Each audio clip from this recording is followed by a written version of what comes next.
Assalamualaikum warahmatullahi wabarakatuh. Kami dari kelompok 4 yang terdiri dari Muhammad Ilyasa Azhari, Muhammad Bagus Hidayatullah, Fatimatus Zahra, dan Mela Yuli Pratama yang akan membahas mengenai wakalah. Sebelum kita memulai pembahasan, mari kita simak video profil singkat berikut ini.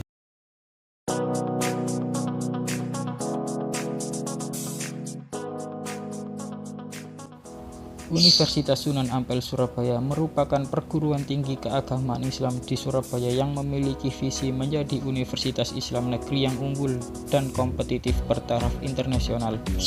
UIN Sunan Ampel Surabaya memiliki 9 fakultas sarjana dengan 43 program studi, 10 prodi program strata 2 dan 4 prodi strata 3 atau pasca sarjana, yang mana 75% program studi yang telah terakreditasi A secara nasional dan mengadaptasi standar internasional dalam menyelenggarakan perguruan tinggi.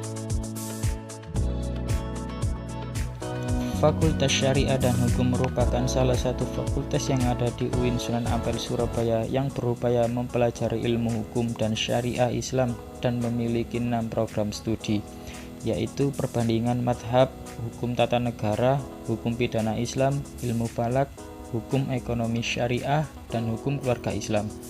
Selain itu, fakultas ini termasuk kategori fakultas tertua yang ada di UIN Sunan Ampel Surabaya selain Fakultas Tarbiyah.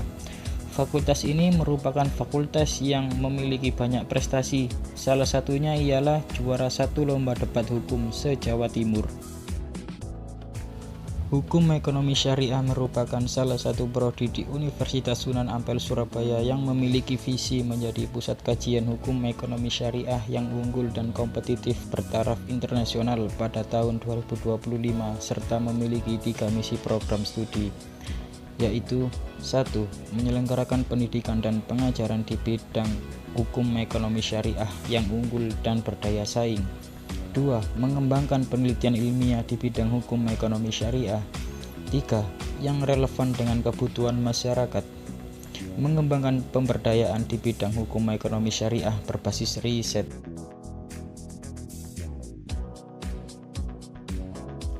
Bapak Dr. Haji Muhammad Yazid, SAG MSI, beliau merupakan dosen pengampu kami yang merupakan salah satu dosen di Fakultas Syariah dan Hukum yang mengajar di bidang ekonomi syariah.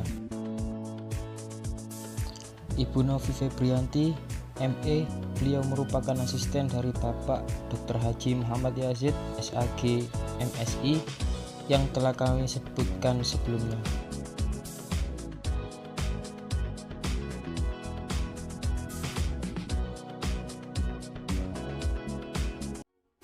Halo, kami dari kelompok 4 yang terdiri dari Muhammad Ilyasa Azhari, Muhammad Bagus Hidayatullah, Fatimatus Zahra, dan Mela Yuli Pratama yang akan membahas mengenai wakalah. Apa itu wakalah? Menurut bahasa, wakalah ialah pemberian atau penyerahan kuasa, dan menurut istilah, wakalah ialah pemberian kuasa seseorang kepada orang lain untuk melakukannya semasa orang yang memberi kuasa itu hidup.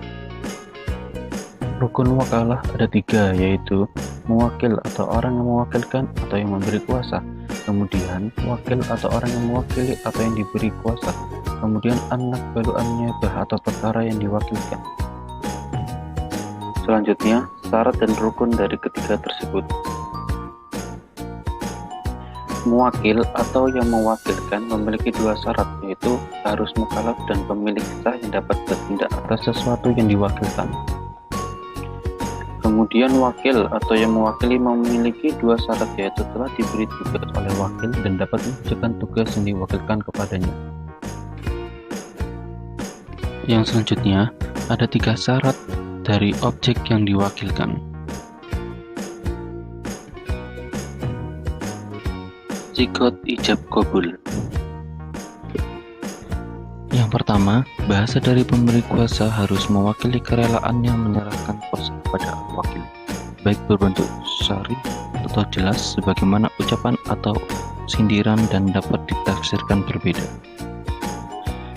Yang kedua, dari pihak penerima kuasa atau al-wakil hanya cukup menerimanya atau qabul meskipun tidak ada ucapan atau tindakan. Yang ketiga, bahasa penyerahan kuasa tidak dikaitkan dengan syarat tertentu seperti ucapan, "Jika nanti adikku telah pulang, maka engkau menjadi wakilku untuk menjualkan mobil ini." Yang keempat, sikat wakalah boleh dengan pembatasan masa tugas wakil seperti dalam tempo seminggu atau sebulan. Selanjutnya, kapan berakhirnya akad wakalah?